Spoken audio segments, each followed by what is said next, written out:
A massive argument broke out between two black hosts on the Joe Budden podcast over Zohran Mamdani raising New York City's estate tax from 16% all the way to 50%. You're about to witness one host's weak, relentless victimhood frame get completely destroyed by the other's practical, rational, and common sense frame. And by the end, the entire panel starts ridiculing the guy for thinking Zohran Mamdani should steal 50% of your life's work when you die. As always, like the video and subscribe to the channel, but let's jump right into it because he gets humiliated instantly. Since we're talking about politics, last thing, Mamdani has put forward some new tax proposals. Okay, let's hear 'em. Which I'm excited about. Hold on, I have to pause it there. What idiot says they're excited about paying more in taxes? Like, yay, even more of my money is getting confiscated to pay for illegal aliens and Somali fraudsters. But let's get back into it. He wants to raise the tax rate for people who make over $1 million. Okay. I'm okay with that. It affects, I'm gonna pull up the exact numbers and exact percentage, but I believe it's from 3% to 5%, the tax rate for people in New York City. And the idea, he wants to raise the city income tax rate to 5.88% from 3.88% for the roughly 34,000 households that earn more than $1 million per year. He said that a family earning $1 million should pay an additional $20,000 in taxes, the equivalent of, that's a 51% increase. And then the other thing is he's trying to advocate for it at the state level is an increase in what some people call the death tax, inheritance tax, which would raise the rates pretty high for people who are bequeathing things to people. So if you have a house and you were to give it to your kid, you're going to pay a higher tax rate on it. I don't love that. I don't like that. I'm cool with the other Some one, of the but I don't- dumbest shit you ever heard in your life. So that is basically a taste of how this entire interaction goes. The man jumping for joy at higher taxes is Mark Lamont, an annoying, race-hustling, fake academic, woke political activist who, unfortunately for him, overplays his hand and assumes these other black men share his limiting belief and internalized victimhood identity. And as you saw from the guy at the end of the clip, he shut down the nonsense immediately. He called it the stupidest shit he's ever heard, which it rightfully is. And so Mark Lamont is forced to spend the rest of this interaction defending his ridiculous and unpopular beliefs, and only digs himself into a deeper hole as more hosts start voicing their disagreements. But let's hear from the guy at the end of that clip explain to Mark Lamont why this is, in fact, the dumbest idea ever. What he's doing, he's taking the rates from 16%. His proposed new rate is 50%. That's a different level of a jump. For the inheritance tax? Yes. The inheritance tax. tax. And then the Is there a rate. cap? Pardon me for interrupting. Is there a cap on 7 it? million, I believe, is No. The old start of the inheritance tax used to be $7 million. That's where you start getting That's where you taxed start at. to get taxed. Oh, okay. For- I'm not mad at that He then. wants to drop it to 750 grand. That's a Oh, lot. no, that's So if gonna you cover a lot start of shit. taxing New Yorkers at 750 grand, for those of us that live in the area, Yeah. there you can't find a house in the 5 boroughs for That's not a, 750. you can't find a one-bedroom apartment. That's my point. And so now you're starting to impose way more I don't want to call them sanctions, but way more stress on the poor and the middle class that you ran your campaign on uplifting. So just to clarify, Zohran Mamdani wants to lower the tax exemption from $7 million to $750,000. Simultaneously, he wants to increase the tax rate from 16% all the way to 50%. And as these guys who live in New York just stated, you can't find a one-bedroom apartment in New York proper for under $750,000. So this isn't taxing the greedy bad billionaires. This is a tax that is coming for every single person in New York City. And the worst part is that applies to the entire estate. So if your parents left you a piece of property, some stocks, a life insurance payout, all of that is now subject to Zohran Mamdani's tax. If you run a small deli in New York City and just so happen to own the building, those two things combined are probably $5 million. So if only the first $750,000 is exempt, even paying a 20 or 30% tax rate on the $4 million taxable value would be anywhere from $800,000 to over $1.2 million. And the family would be forced to liquidate everything for pennies on the dollar just to pay the tax tax bill. It completely decimates the entire possibility of upward mobility. But Mark Lamont's racist bigotry of low expectations for black people kicks in and says, well, it's actually okay because black people don't own any homes. Well, when he We're said, gonna tax all these billionaires. No, you're not. Yeah, they already are exempt. They know how to play the game. Right. So the ones you're going to tax are the People who are that don't newly know how to here, play the game. and they don't know how to play the game. But yet. I think that's why this policy could be useful. Again, the devil's going to be in the details. But also, when I think about the people who are the most affected, people like us, we don't. For example, poor black people, we don't inherit houses. We don't. It's not true, Mark. You think- Especially now, we are starting to be more on the side of inheriting houses.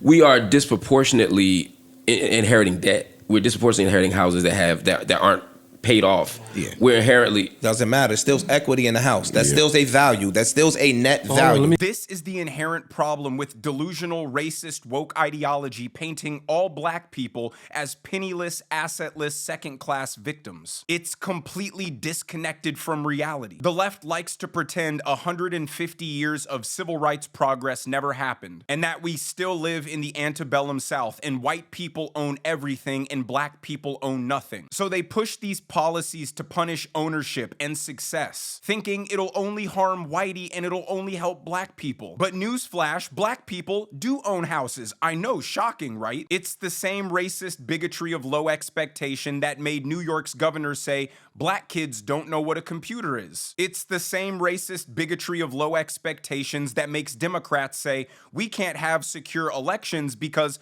black people don't know how to acquire IDs. And their entire party claims to stand for the betterment of black people, but policies like this only hurt the people they're claiming to help by preventing them from ever being able to climb the socioeconomic ladder. Unless you're some business mogul, most normal people climb the socioeconomic hierarchy through processes like inheritance. But you can see the host is getting frustrated with Mark Lamont, and he absolutely snaps on him right here. The wealth for black people ranks dead last amongst ethnicities in the United States of America. We are last. Yeah. So now we are starting to get information based on EYL, like that. We are starting to get information on how to wealth build. Yeah. Cool. You may not have all of the vehicles set up to wealth build.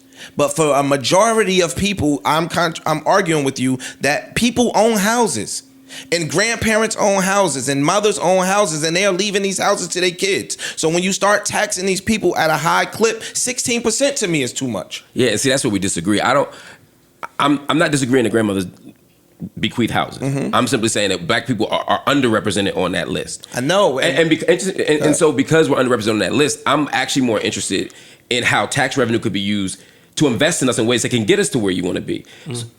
Education, all the things that help people be able to access houses and things like that. You know what I mean? And social mobility. And I think that's all theory. I'm a man that practices practicality, and I don't have no faith in Democrats. I don't have no faith in Republicans. I don't have no faith in no politicians to take the money and allocate the money accordingly to us to where we could come up off of it. We haven't seen it ever. So again, if my parents leave me some that I can tangibly touch, I don't want the state taking it. Smash the like button if you enjoyed that. What you just witnessed was a man who believes in self-sufficiency collide with a man who believes in pure government dependence. One man refuses to wait around for the government to improve his life and would rather take the tangible asset that his parents left him as a stepping stone to building his future. The other man fundamentally believes your life will be better off if the government takes your inheritance and spends it instead of you. I find it so ironic that these woke leftists will complain that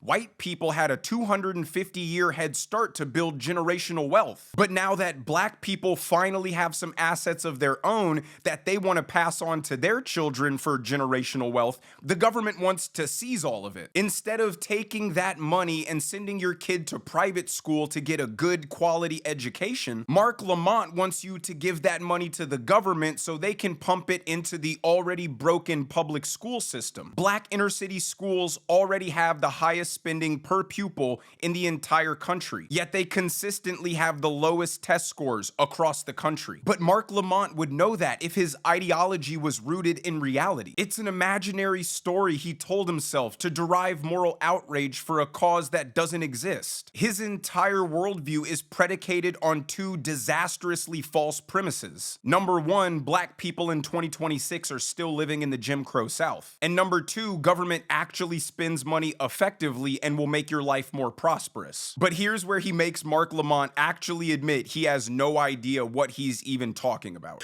But first of all, it's on estates, right? Estate. So it's not just on houses. It's on like the estate. So if I have just to be clear, just No, to be no, on no, estate. it's on the estate. So if I have an estate of $5 million, the idea is if I'm leaving that to you, you have to pay taxes on it. It doesn't mean that if it's because the estate might be valued at $1 million.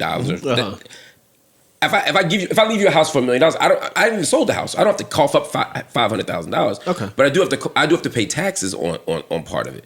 But to my point, again, like I don't think it's a contradiction to say I'm for poor people, or I'm for even the middle class, and saying I'm going to raise the tax rate on people who are inheriting stuff. I get the idea of wanting to pass wealth on to your children. I get the idea of wanting to share those things. I get it, but I'm not convinced, even in New York, that somebody who inherits, say, a $3 million property right now, or a $3 million estate, whatever it is, shouldn't have to pay some taxes if they're getting $3 million. You have to pay taxes already.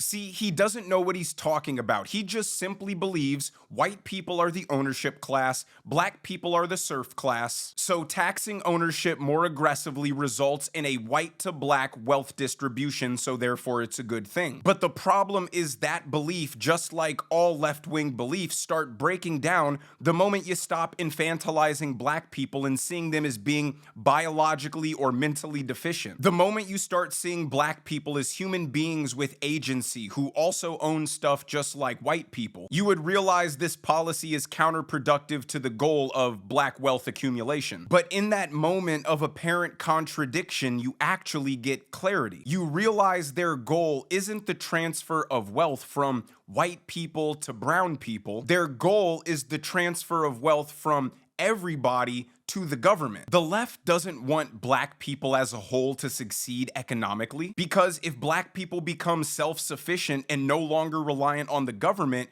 what reason do they have to vote Democrat? If they're prosperous and successful citizens in America, why would they buy the Democrats' race communism that they're actually oppressed victims? The entire Democrat platform relies on black people being poor and government welfare dependent. And that's why Mark Lamont was so stunned that these other black hosts didn't want to give their money to the government and instead wanted to pass it along to their children. But let me know what you guys think down in the comment section below. If you enjoyed the video, make sure you hit that like button. Make sure you subscribe to the channel if you have not already. Turn on those notification bells so you never miss a video. And I will see you guys in the next one.